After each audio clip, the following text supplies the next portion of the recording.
Hi! ఈరోజు మనం trading చార్ట్స్ని చూసే మన పద్ధతినే మార్చేగల ఒక పవర్ఫుల్ కాన్సెప్ట్ గురించి మాట్లాడుకోబోతున్నాం.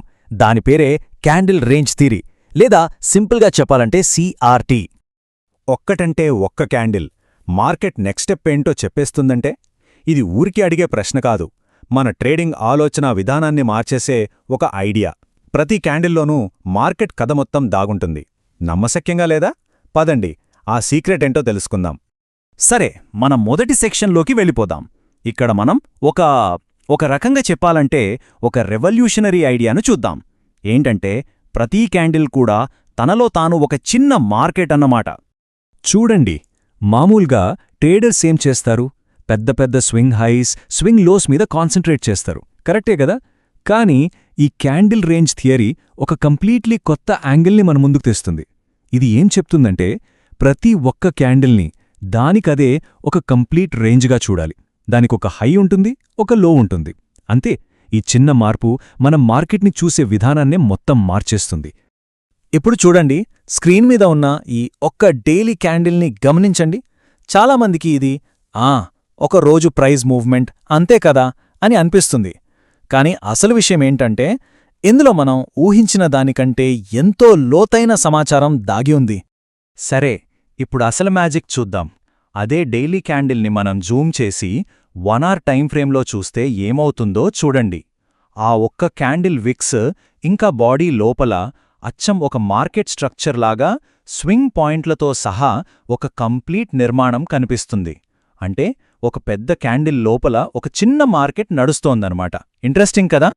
ఓకే, థియరీ అంతా బానే ఉంది, కాని దీన్ని ప్రాక్టికల్గా ఎలా ఉపయోగించాలి? అదే కదా అసలు ప్రశ్న. దానికోసమే ఇప్పుడు మనం ఒక సింపుల్ కానీ చాలా పవర్ఫుల్ అయిన 3 క్యాండిల్ ఫ్రేమ్వర్క్ గురించి తెలుసుకోబోతున్నాం. ఈ 3 స్టెప్స్ చాలా చాలా ఇంపార్టెంట్. జాగ్రత్తగా వినండి. స్టెప్ 1, మొదటి క్యాండిల్ మన ప్లేయింగ్ ఫీల్డ్ని సెట్ చేస్తుంది. అంటే మన క్యాండిల్ రేంజ్ హై మరియు క్యాండిల్ రేంజ్ లోని డిఫైన్ చేస్తుంది. స్టెప్ 2, రెండో క్యాండిల్ ఏం చేయాలంటే ఆ రేంజ్ని దాటి పైకి లేదా కిందికి వెళ్ళి, అంటే చాలామంది స్టాప్ లాసులు పెట్టి లిక్విడిటీ ఏరియాని టచ్ చేసి మళ్ళీ ఫాస్ట్గా రేంజ్ లోపలికొచ్చి క్లోజ్ అవ్వాలి. దీన్నే మనం స్వీప్ అంటాం. ఇక ఫైనల్ స్టెప్ ఏంటంటే ఈ స్వీప్ జరగగానే మూడో క్యాండిల్ మన ఎంట్రీ కోసం. అక్కడ ఎంట్రీ తీసుకుని టార్గెట్ ఏంటంటే మొదటి క్యాండిల్ యొక్క ఆపోజిట్ సైడ్. ఒక్క మాటలో చెప్పాలంటే నో స్వీప్, నో సెటప్. ఈ ఒక్క రూల్ని మాత్రం అస్సలు మర్చిపోవద్దు. ఈ మొత్తం ఫ్రేమ్వర్క్లో అత్యంత కీలకమైన విషయం ఆ లిక్విడిటీ స్వీప్. రెండో క్యాండిల్ ఆ స్వీప్ చేయలేదంటే ఆ సెటప్ మనకు అవసరం లేదు, దాన్ని వదిలేయాలి. ఎందుకంటే ఆ స్వీప్ జరిగినప్పుడే మార్కెట్ రివర్స్ అవ్వబోతుందని మనకు ఒక స్ట్రాంగ్ సిగ్నల్ దొరుకుతుంది. ఓకే, ఈ 3 క్యాండిల్ మోడల్ అనేది జస్ట్ ఒక స్టార్టింగ్ పాయింట్ మాత్రమే. ఇప్పుడు దీని వెనుక ఉన్న అసలైన ఇంజిన్ ఇంకా పవర్ఫుల్ కాన్సెప్ట్ ఏంటో చూద్దాం. రియల్ ట్రేడింగ్లో మార్కెట్ ఎప్పుడూ టెక్స్ట్ బుక్లో ఉన్నట్టు పర్ఫెక్ట్గా ఉండదు కదా. కొన్నిసార్లు ఈ సెటప్ 3 క్యాండిల్స్లో కాకుండా 4, 5 క్యాండిల్స్లో ఫామ్ అవ్వచ్చు. మరప్పుడేం చేయాలి? అందుకే మనం కేవలం క్యాండిల్స్ని లెక్కపెట్టడం కాకుండా దాని వెనుకొన్న డీపర్ కాన్సెప్ట్ని అర్థం చేసుకోవాలి. ఇక్కడే మనకు AMD ప్యాటర్న్ పరిచయమవుతుంది. AMD అంటే అక్యుములేషన్, మ్యానిపులేషన్, డిస్ట్రిబ్యూషన్. సింపుల్గా చెప్పాలంటే అక్యుములేషన్ అంటే ఆర్డర్స్ బిల్డ్ అవ్వడం, మ్యానిపులేషన్ అంటే లిక్విడిటీని స్వీప్ చేస్తూ ఫేక్ సిగ్నల్స్ ఇవ్వడం, ఫైనల్గా డిస్ట్రిబ్యూషన్ అంటే ప్రైస్ అసలు వెళ్లాలనుకున్న డైరెక్షన్లో దూసుకెళ్లడం. మన క్యాండిల్ రేంజ్ థియరీకి ఇదే అసలైన పవర్ సోర్స్. సో పాయింట్ ఏంటంటే అసలైన స్కిల్ క్యాండిల్స్ని లెక్కపెట్టడంలో లేదు, చార్ట్లో ఆ అక్యుములేషన్, మ్యానిపులేషన్, డిస్ట్రిబ్యూషన్ స్ట్రక్చర్ని కరెక్ట్గా గుర్తుపట్టడంలో ఉంది. ఈ స్ట్రక్చర్ అనేది ఏ టైం ఫ్రేమ్లో అయినా ఫామ్ అవ్వచ్చు.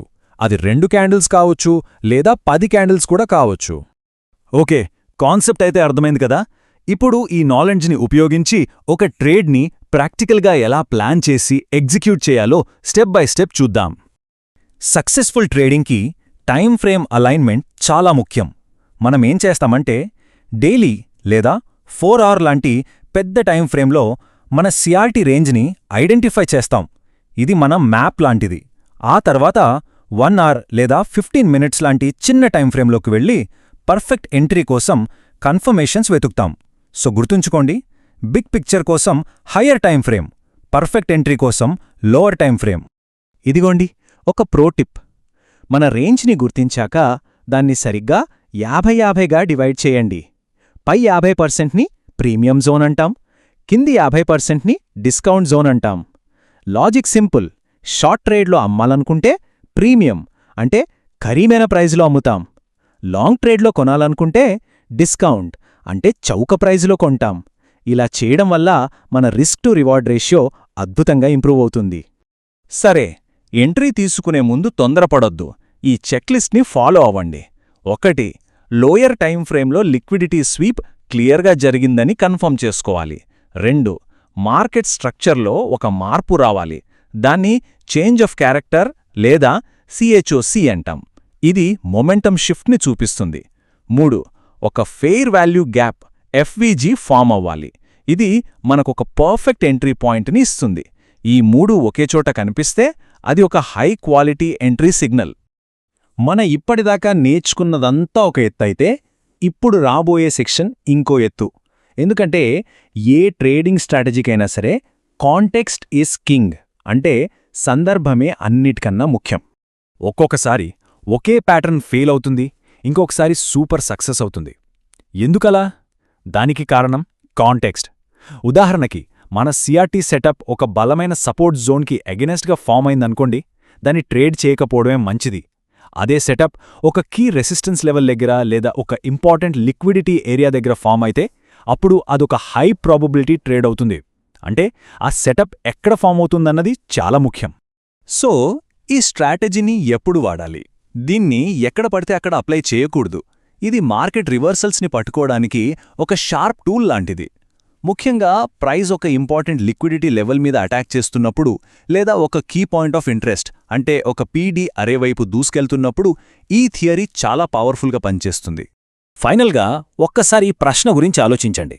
ఇప్పటినుంచి మనం కేవలం క్యాండిల్స్ని చూస్తున్నామా లేక వాటి లోపల దాగి ఉన్న కథను చదువుతున్నామా? ఈ కొత్త దృష్టితో చూస్తే ప్రతి క్యాండిల్ ఒక గీత కాదు, అది బయ్యర్స్కి సెల్లర్స్కి మధ్య జరిగిన ఒక చిన్న యుద్ధం.